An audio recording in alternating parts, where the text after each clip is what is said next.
Hey guys, it's Stuart. If you're a creative that depends on your profession to make a living, then how can you really, truly do creative work?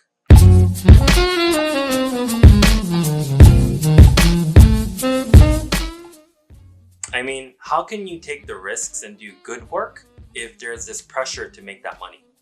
I really struggled with this question when I was making the transition into UX design because with this transition, I didn't want UX design to just feel like every other job.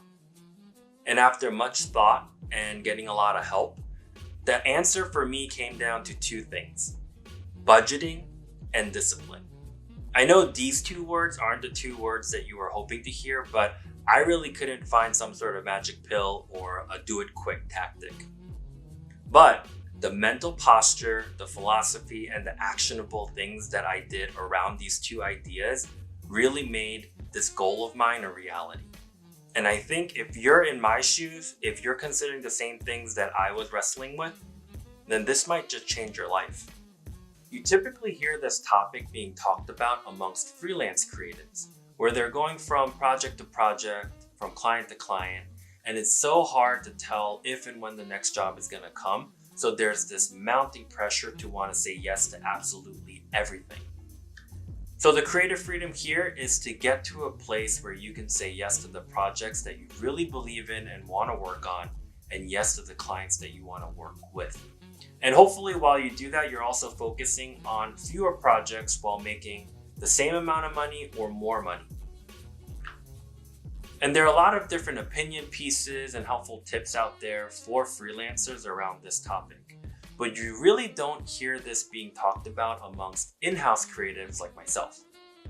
I'm a product designer, a part of a product development team at an organization, and I'd say that the same influences and the same concept impact us too, impact me. It's just a slightly different flavor.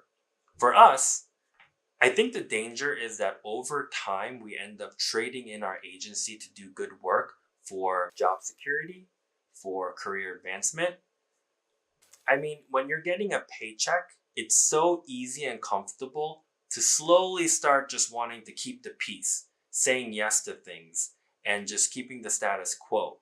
You end up slowly, whether you know it or not, becoming more of a factory worker, a docile factory worker. And where does that leave your creativity then? Oh, it's hot. So I found my answer through Christoph Niemann. And Christoph Niemann is one of my absolute favorite illustrators. He gave this talk in a very humorous and funny way back in 2015 at the 99U conference. In his talk, he shares about his financial safety zone, and it's exactly what it sounds like. He saved up 6 months of his expenses and put it aside as financial margin against, I guess, the ups and downs of his business. And he said that this helped him focus on his work and also helped him weather any unplanned events in his life. But the part that really stuck with me and the part that I really hung on to was his comment about how this financial margin helped his creativity. He said that it had an unbelievable positive impact on his creativity. And it's because he felt like it ended up creating this emotional insurance against doing projects that he didn't really believe in or doing just mediocre work just to keep his clients happy. And in hindsight, and if you really think about it, this is so obvious, right? But, having someone I look up to state this pretty plainly and express in a very vulnerable way that he's dealt with this issue and he has the solution and it's working for him really gave me the inspiration and the nudge to really take this to heart. So obviously, I took this advice and I took it very, very seriously. As a condition to pursuing UX design full-time, I saved up my safety zone. I saved up 6 months of my expenses and put it aside as my financial margin. But I also had to save up a lot more than that because I had to pay for the design program that I was taking, also the books, other resources and software that I needed for that class. And I also needed to be able to last for maybe several months after the class so I could look for a job without an income. All in all, it took me about 2 years, but it was absolutely worth it. And it was simple, but it was extremely hard. Simple because, You just have to save. You just have to save money. It's simple math. But it was hard because I had to slim down my lifestyle pretty significantly so that I could save. Now that I'm on the other side of all of this, I can tell you with full confidence that this was absolutely worth it. And if you are in my shoes where I was a few years ago, then I highly, highly recommend this approach and thinking. For me, the confidence, the courage, and the peace of mind that this provided was invaluable. And I think my family would say the same thing. So, for one thing, I was able to turn down a few high paying job offers to work on an early stage startup that I truly believed in. And it was an amazing experience. But I wouldn't have made that sort of decision if I didn't have this financial margin, the safety zone. But when that startup didn't actually work out and we had to, I guess, close shop, my family didn't experience any changes to their standard of living, and I could take my time looking for the right next step. And that was so amazing, and I was so relieved that it worked out that way.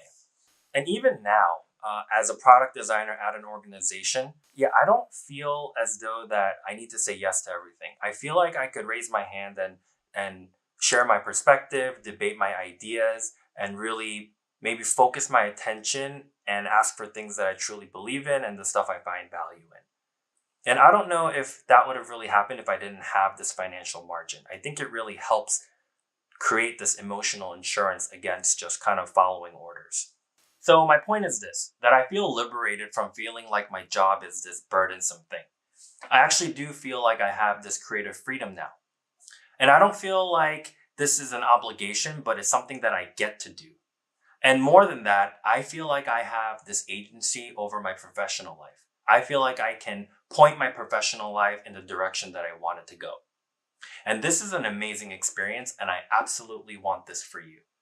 So I've been talking extremely high level up until this point and not really much about the ground tactics around the discipline and the budgeting, but maybe I could share that in a future video. But regardless, I think the mental posture, the philosophy, and the actionable things that naturally kind of stem out of this thinking, I think it's going to be really, really helpful for you.